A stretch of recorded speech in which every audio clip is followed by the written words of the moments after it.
Santo e amado Pai Celestial, muito obrigado, Senhor, pelo privilégio, a oportunidade de estarmos mais uma vez aqui.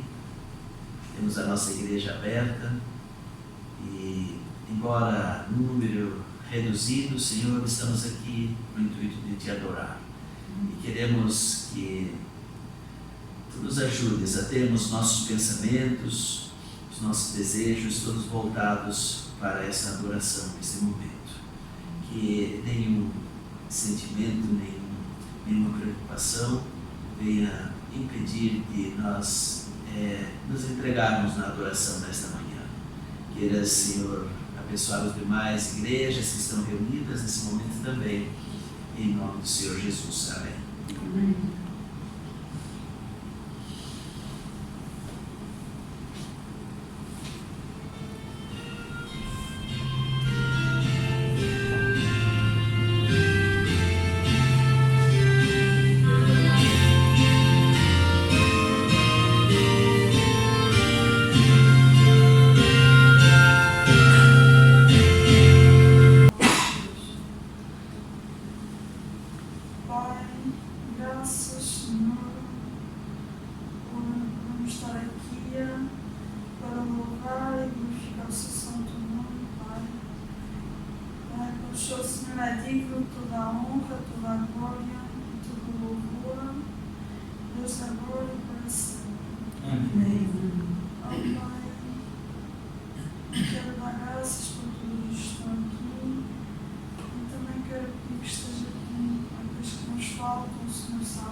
Amém. Amém.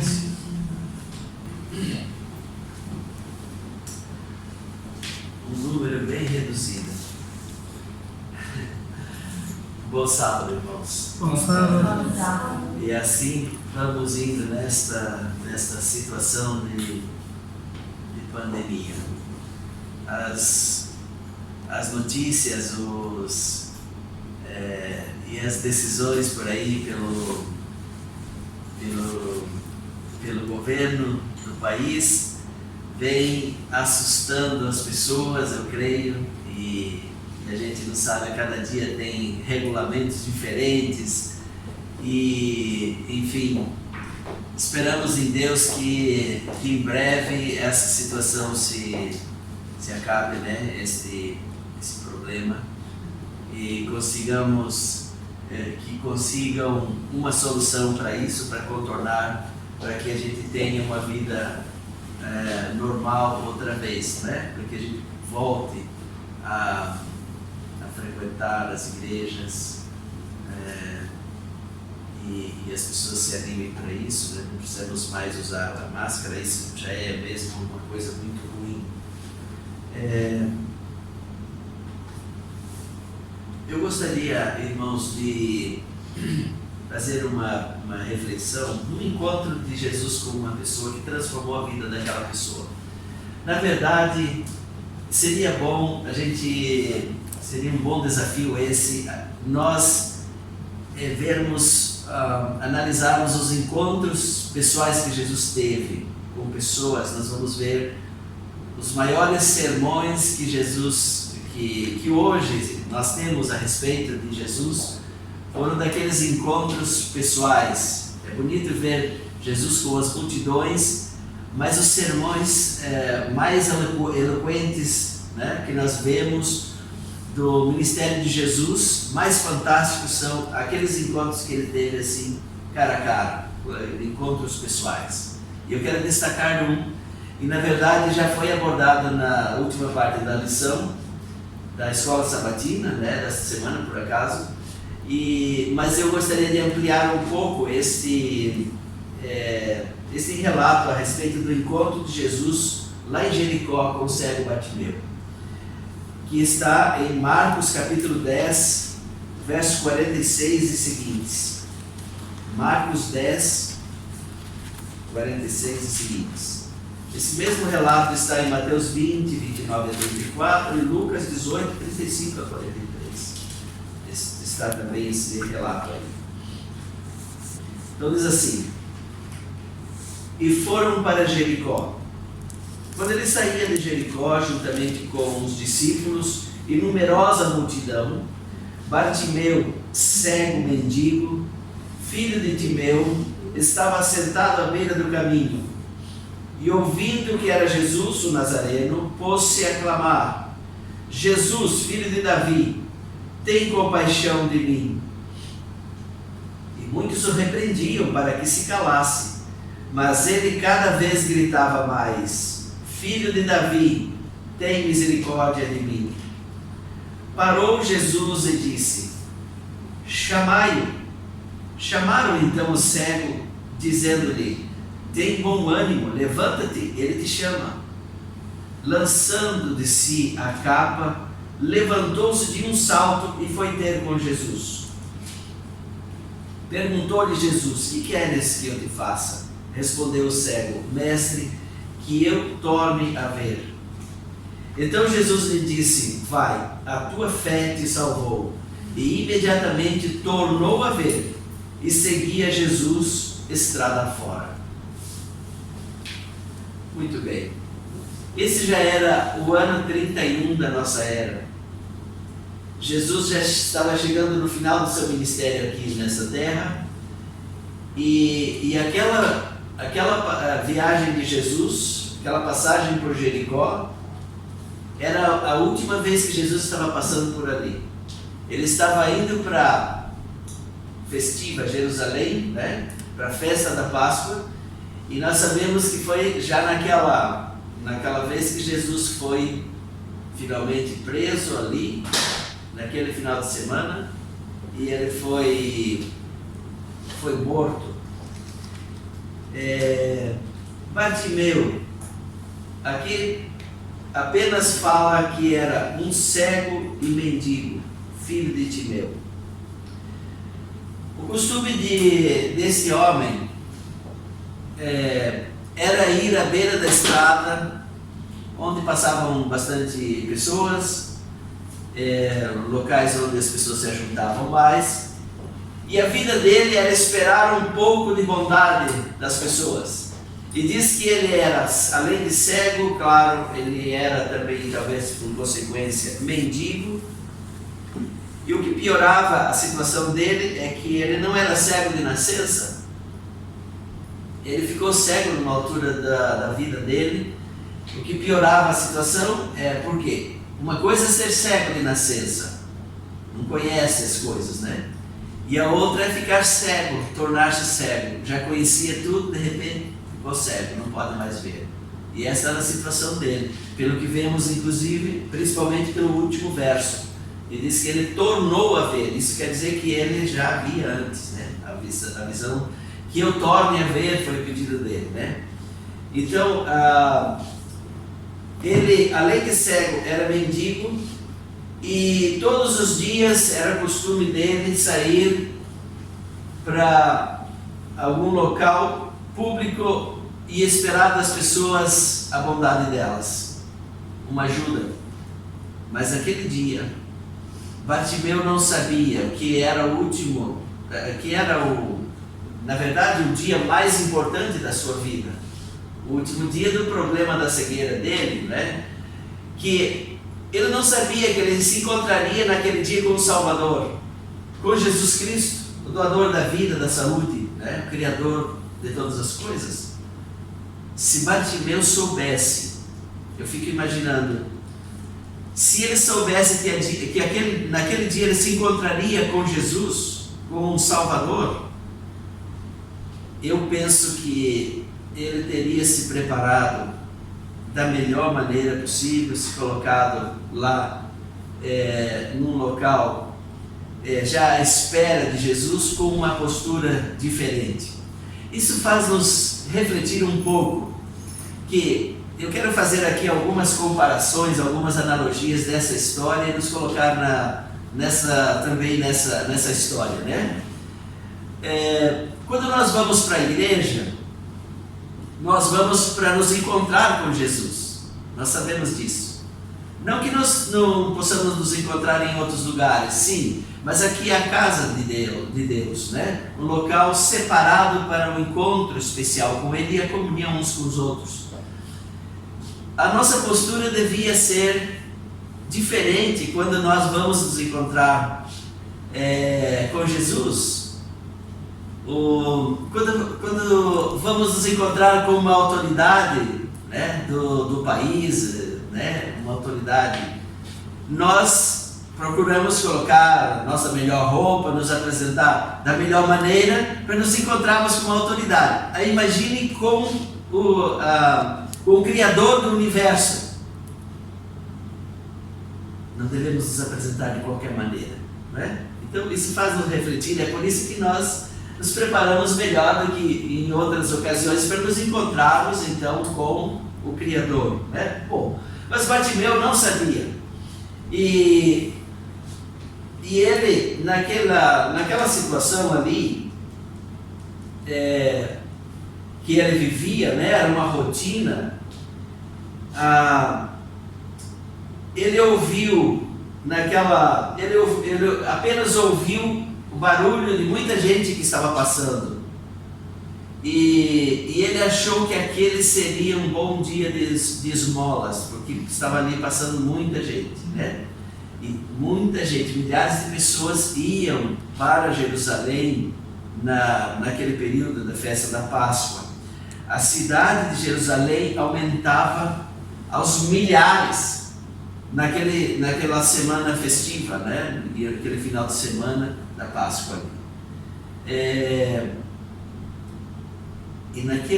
naquela situação que ele se encontrava sentado à beira do caminho, eu gosto muito desse verso 47 que eu quero destacar aqui. E ouvindo que era Jesus o Nazareno, pôs-se a clamar. Então ele clamou por Jesus. Mas eu quero destacar aquela frasezinha que diz assim: ouviu dizer que era Jesus que estava passando por ali. Irmãos, houve aqui alguém que foi um missionário. Houve alguém que chegou e deu aquela informação preciosa para ele. Alguém que disse: olha, você tem uma chance, você tem uma oportunidade. Certo? Sabe quem está passando por aí? Jesus. Ele não sabia, provavelmente, muita coisa de teologia a respeito de Jesus, da pessoa de Cristo, mas uma coisa ele tinha certeza: que Jesus tinha o poder, sim, para ajudá-lo, para curá-lo. Ele já havia ouvido falar a respeito de Jesus, do que Jesus fazia. E é por isso que aquela informação foi preciosa para ele. Mas o que eu destaco aqui, a primeira coisa, é que houve um missionário. Irmãos, para a salvação de muita gente que está à beira da estrada, do caminho, dos caminhos dessa vida, perdidos na miséria do pecado, na cegueira espiritual, precisa haver alguém, um missionário, alguém que se disponha a ir para dar uma chance, uma oportunidade para essas pessoas, não é? Nós olhando ao nosso redor, nós sempre encontramos pessoas que precisam desesperadamente de Jesus. Todos nós precisamos, mas existem pessoas que estão mesmo perdidas, né? No lamaçal do pecado, né? Perdidos, enfim, na cegueira espiritual e nas consequências do pecado. E o desejo de Deus é que você e eu sejamos, primeiramente, a primeira lição que aprendemos aqui, que estejamos atentos, que olhemos ao nosso redor. Será que entre nossos familiares, será que entre os nossos vizinhos, os colegas da faculdade, né, na universidade, Será que não existe alguém que está precisando de uma ajuda para que possa se encontrar com Jesus? É isso que fica aqui. Alguém falou para Bartimeu, é Jesus que está passando por aqui, passando por ti hoje. Eu gosto de pensar nesse missionário. Aqui não fala o nome dessa pessoa, mas é importante destacar que houve alguém que deu essa informação. Talvez Bartimeu não chegasse a ter o contato com Jesus se não fosse aquela informação que alguém deu, uma simples informação. E às vezes podemos desempenhar um trabalho fantástico que pode transformar a vida de alguém dando simplesmente um folheto para alguém, por exemplo. Eu já vi várias pessoas que eu tive o privilégio de batizar na igreja, que foram alcançadas por um simples folheto, uma pequena informação, um convite. Sabe, é Jesus que está passando por você hoje. Uma informação muito simples, não custa nada, né? Um pequeno testemunho. E em seguida, interessante aqui que ele pôs-se a clamar, ele não esperou nada. Eu admiro a determinação de Bartimeu, porque quando ele ouviu essa informação, ele falou, opa, é a minha chance, é agora. Ele não esperou, e ele fez muito bem em não deixar para outro dia, né? Ele aproveitou a oportunidade, ele pôs-se a clamar, Jesus, filho de Davi, tem compaixão de mim. Mas no verso 48, me deixa muito triste, e é um motivo de nós refletirmos aqui também. O que aconteceu? Diz que muitos o repreendiam para que se calasse. Muitos o repreendiam para que ele se calasse. Vocês imaginam? Vamos pensar nesses que repreendiam Jesus.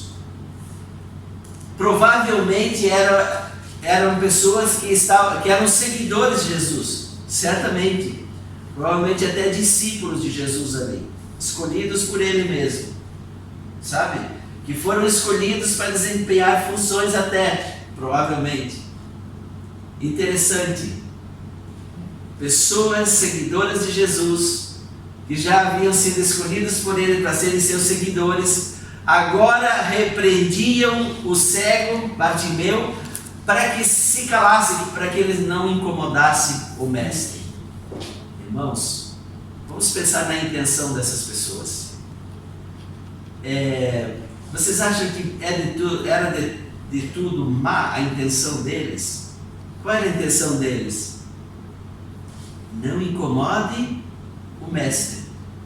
Não incomode o mestre, não atrapalhe. Ele está indo para uma reunião importante, é a festa da Páscoa. Então, por favor, pare de gritar aí, não incomode Jesus. Eles tinham boa intenção, mas só boa intenção não basta.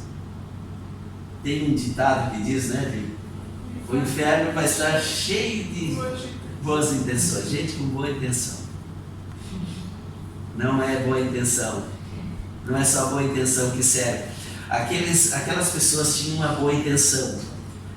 Fique, se cale, não incomode aqui o mestre.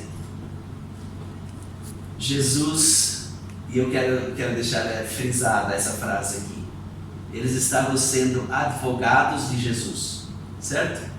Eles estavam agindo como advogados, defendendo Jesus, defensores de Jesus. E vamos frisar bem essa frase aqui, ó. Jesus, no entanto, ele não precisa de advogados. Ele precisa de quê? De testemunhas. Jesus precisa de testemunhas e não de advogados. Entende? Qual é a diferença entre um advogado e uma testemunha?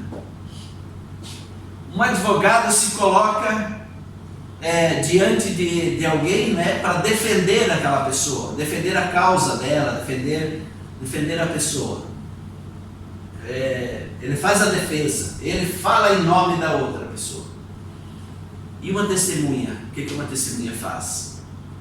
Uma testemunha, ela diz aquilo que ela sabe, aquilo que ela experimentou, aquilo que ela viu sobre a outra pessoa, e ela simplesmente diz aquilo, qual foi a experiência dela. Olha, essa pessoa fez isso, isso e isso, eu sou testemunha. E o que uma testemunha pode e que não pode fazer? Uma testemunha não pode mentir, ela não pode falar mentira, ela tem que falar sempre a verdade. Né? Então, ela vai falar da experiência dela. Então, é muito importante a testemunha. É por isso que Jesus não precisa de advogados. E eu queria destacar algumas pessoas que se colocaram como advogados de Jesus e não deu certo. Pedro é uma delas. Pedro é uma dessas pessoas. Lembra que Pedro, em mais que uma ocasião, ele disse para Jesus: olha, eu não vou permitir, o Senhor não devia permitir que isso que chegue a acontecer consigo, né? Quando Jesus dizia que ele ia ser preso, ia para a cruz, isso nunca vai acontecer. Olha, o advogado aqui de Jesus. E ele chegou a dizer: olha, eu estou pronto para te defender. E ele fez isso naquele gesto lá no horto, né?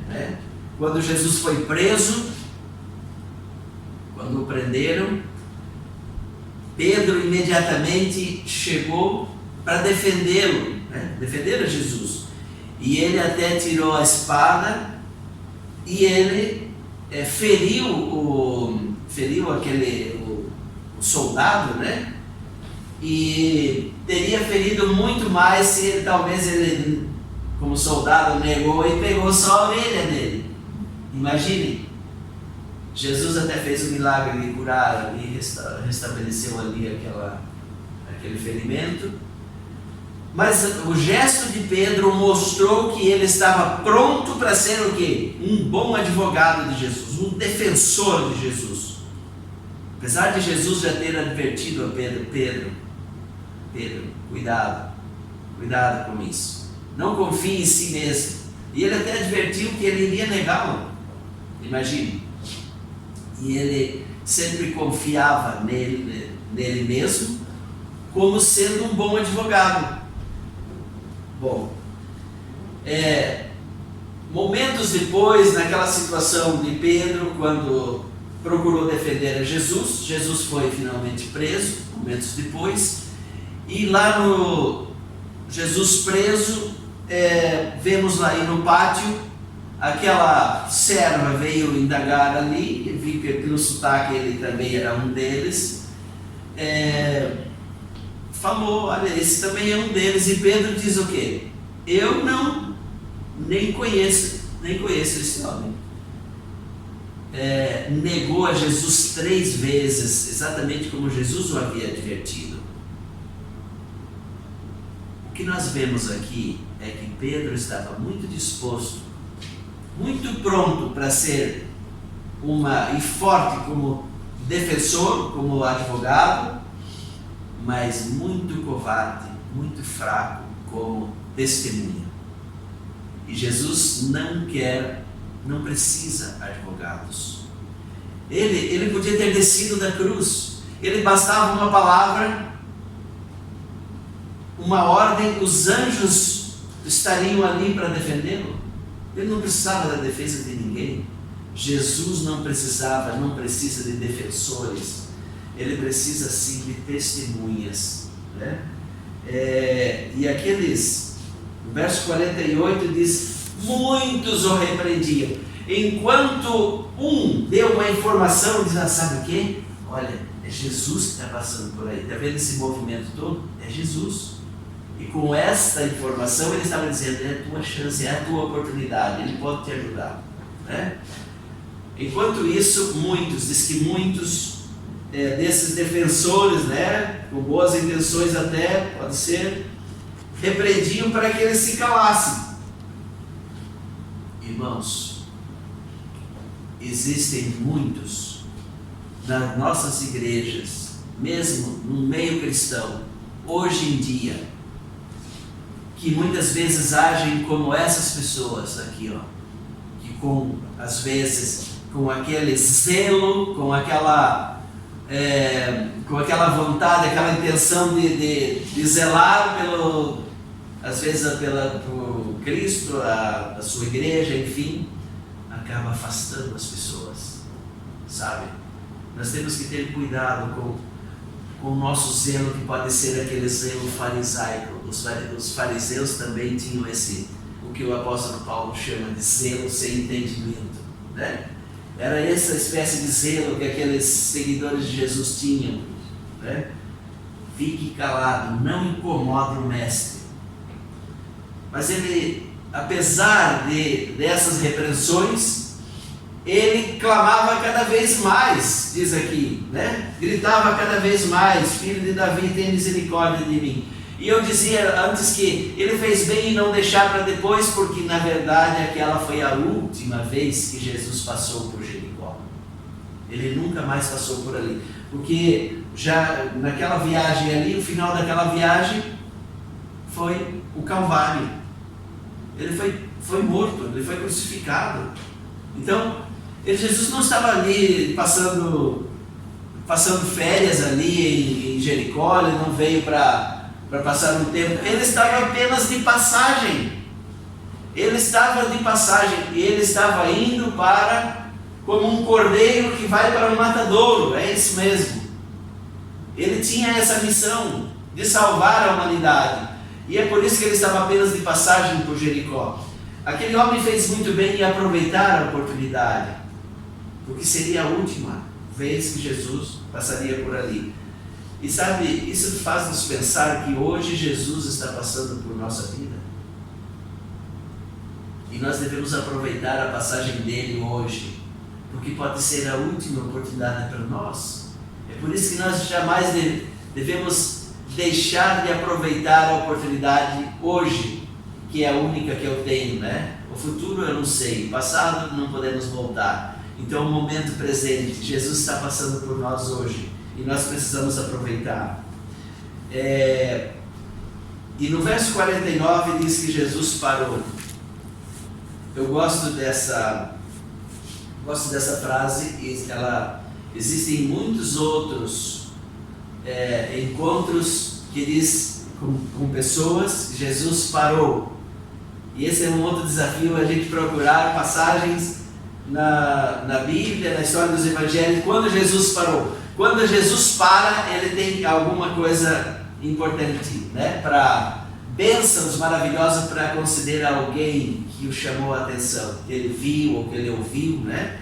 Jesus parou quando ele ouviu o clamar daquele homem. E mais ainda, Jesus parou e disse: chamai-o. Chamai-o. Imagine. Enquanto muitos estavam ali, ele não deu importância para aquelas pessoas que diziam: não incomodem o mestre, né?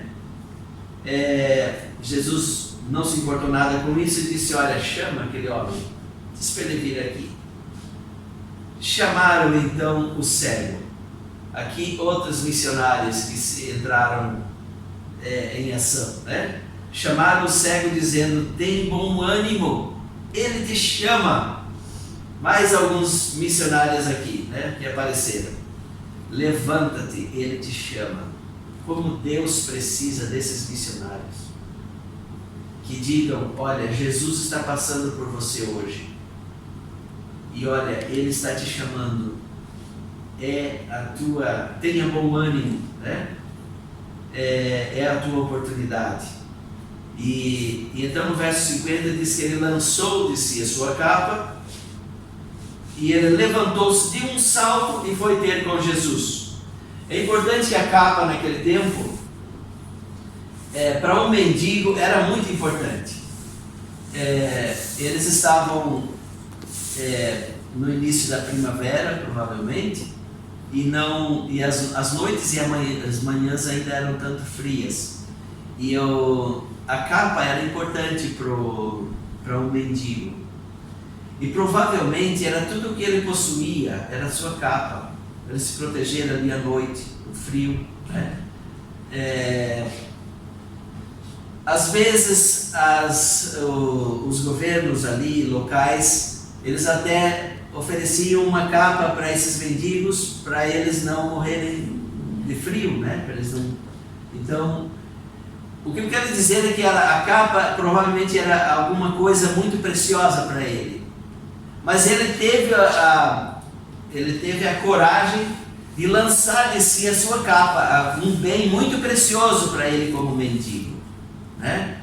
Ele correu o risco de não ser curado, ele correu o risco de perder a sua capa, depois não encontrá-la mais, mas ele correu esse risco, ele lançou de si a sua capa. Mais uma vez faz-nos pensar aqui uma lição para nós. Será que não existiria na nossa vida alguma coisa que nós podíamos dizer, qual é a minha capa? A minha capa é isso, que eu me apego, algum bem material, algum hábito, um mau hábito, alguma coisa ou pessoas ou atitudes que me impedem de ir ter com Jesus livremente. Será que existe na sua vida, na nossa vida, alguma coisa que nós colocamos como muito mais importante às vezes do que o nosso relacionamento com Jesus? Qual é a sua capa? Você teria coragem de lançar essa capa para ir ter com Jesus livremente? A capa era muito preciosa para ele, mas naquele momento parece que ela atrapalhava um pouco o movimento dele. Ele teve a coragem de jogar tudo isso para lá, e ele foi de braços abertos, ele foi para o lado de Jesus. É isso que Jesus espera de cada um de nós, que nós nos desapeguemos de tudo desse mundo que nos impede de ter um relacionamento mais íntimo, mais pessoal com Ele, sabe, irmãos? Que lição maravilhosa nós aprendemos com aquele homem. Um gesto simples, né? Uma história pequena, mas que traz grandes lições para nós. E então, quando ele estava à frente de Jesus, ele faz aquela pergunta que o irmão já destacou antes na lição: o que queres que eu te faça? Imagine se você... o que você pediria a Jesus? Você está diante do Criador do Universo. Você está diante daquele que pode... Ele, como mendigo, ele podia ter pedido o quê?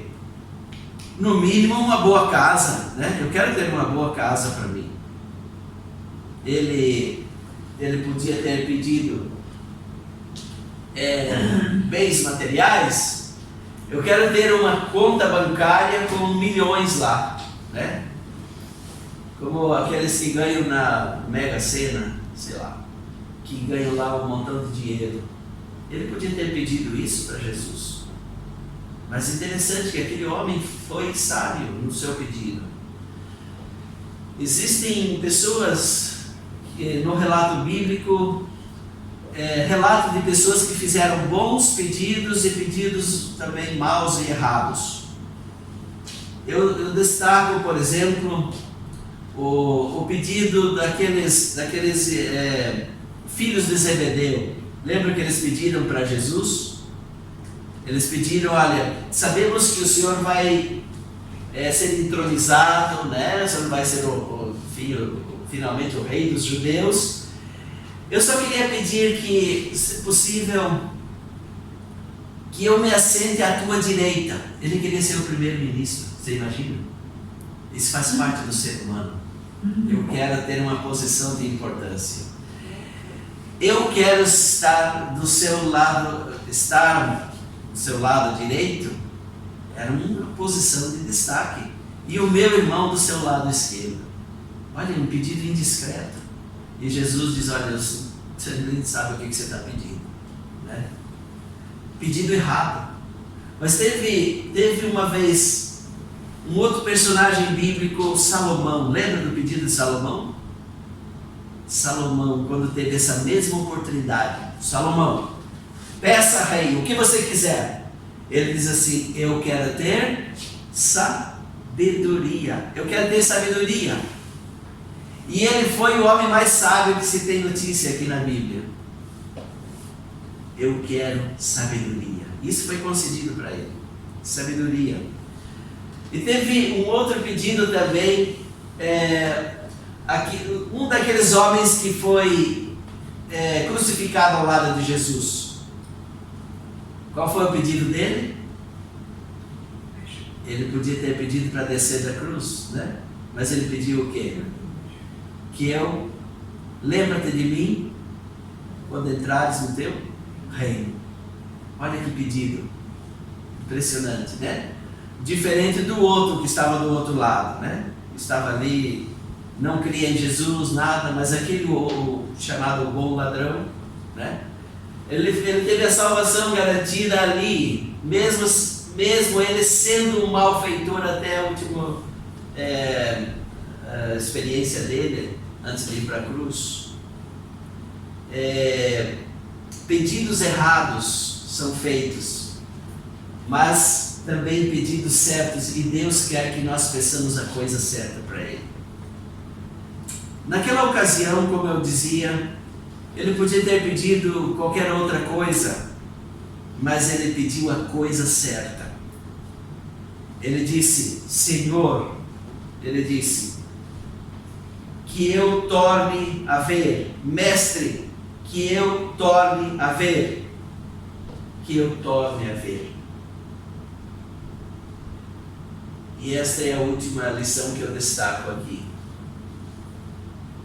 Como seria bom que todos nós pedíssemos visão, visão espiritual. Uma pessoa que tem visão espiritual, ela vai ver, por exemplo, a vida com mais otimismo, apesar das circunstâncias que nós vivemos. Nós vamos ver que, até mesmo vivendo na circunstância, pegando aqui a circunstância que nós vivemos, nesta pandemia, né? São sinais de que esse mundo está chegando no seu fim e que Jesus está para voltar em breve. E sendo assim, nós precisamos preparar a nossa vida, precisamos nos unir mais, precisamos testemunhar de Jesus, para que Jesus então volte logo, não é? E possamos todos morar no lar eterno, sem os problemas que temos aqui. Isso é ter visão espiritual, né? Entregar a vida totalmente ao Senhor, independentemente da circunstância, acreditar nele, visão espiritual, né? E aquele homem teve essa visão. E Jesus, então, restaura a visão física dele. E diz assim, disse-lhe Jesus: vai, a tua fé te salvou. E imediatamente tornou a ver e seguia Jesus estrada fora. A visão dele foi restaurada imediatamente e ele passou agora a engrossar aquelas multidões que seguiam para Jerusalém. Sabe, queridos, esse pequeno relato aqui faz-nos refletir que muitas lições que nós podemos tirar daqui. Devemos olhar ao nosso redor, ajudar as pessoas, aos mendigos e cegos espirituais, espiritualmente falando, que estão à nossa volta, ser boas testemunhas de Jesus, ajudar os outros a se encontrarem com Jesus, nós mesmos pedir a Jesus a coisa certa, visão espiritual, né? E aproveitar a oportunidade que pode ser a última para nós hoje, né? Que Deus ajude, que nós possamos aprender essas lições, que nós possamos ser testemunhas de Jesus Cristo e que nós possamos ter a visão, não somente a visão física, e não só vemos as coisas materiais, as coisas aqui neste mundo, mas que nós possamos ver com a visão espiritual, e que esse seja o nosso real pedido a Jesus, né? Já que temos a oportunidade hoje, Senhor, que eu possa ver com olhos espirituais. Que Deus nos ajude para isso, é o nosso desejo, a nossa oração. Amém. Amém. Em louvor ao nosso Deus, iremos entoar o hino 401. Ave, Senhor dos Olhos.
Senhor nosso Deus, ajuda-nos, ó Deus, a olharmos ao nosso redor, ajuda-nos a sermos testemunhas, aquelas pessoas que estão ao nosso redor que precisam encontrar-se contigo. Mas ajuda-nos a nós mesmos a clamarmos, a nos desapegarmos das coisas que muitas vezes nos apegamos neste mundo, para que possamos livremente assim termos com Jesus Cristo e recebermos as suas bênçãos e a bênção da sua companhia e da sua salvação. Queremos, ó Deus, que Tu nos dês visão espiritual, não apenas visão física, mas que possamos ver com olhos espirituais, que possamos observar as circunstâncias que vivemos, os tempos solenes que este mundo vive e que Jesus Cristo está para voltar em breve e que precisamos nos preparar, nos unir em torno dessa esperança, dessa promessa, na fraternidade, no amor fraterno, para que possamos dessa maneira aguardar o breve retorno de Jesus a esta terra. Nós Te rogamos e te pedimos, não que nós mereçamos, mas em nome do Senhor Jesus. Amém, Senhor. Amém.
Bom sábado a todos. Bom sábado, tudo para mim.